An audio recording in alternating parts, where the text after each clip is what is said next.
nonprofit is the New Hampshire Veterans Cemetery Association.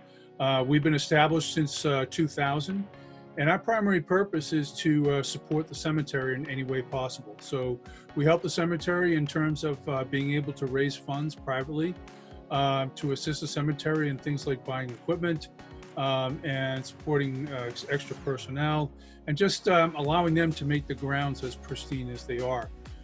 In addition to that, we recently built a brand new facility called the Veterans Heritage Learning Center. And that center's sole purpose is to educate both the public and students that visit on the sacrifices that the veterans made while they served. And these are primarily veterans in the state of New Hampshire, but they could be veterans that are outside the state as well.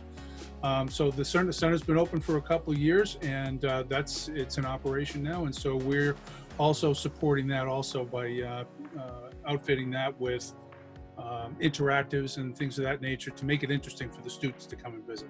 The donations from the state campaign are crucially important to keep the ground looking as good as they do, and we really appreciate all the donations that we get. We've gotten a lot of compliments from people that have come to the cemetery.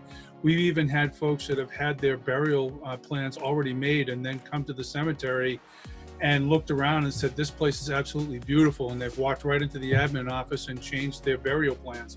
So we've also had many visits by the VA, and the assistant director of the VA has lauded our grounds as being one of the best state cemeteries nationally that he's seen. In many cases, state employees provide a local connection to our cemetery, and it's a very important connection that we have with not only the veterans that live in the state, but also their families.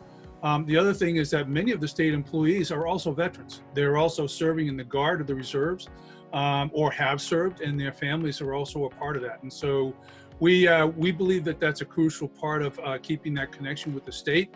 And so we've had a lot of the state employees come up and visit us, and they also have been very impressed by how the grounds look. And so we do feel that connection readily. And of course, being a state entity, we always appreciate any donations, but we think it's also crucially important that state employees become part of our supporting family, if you will.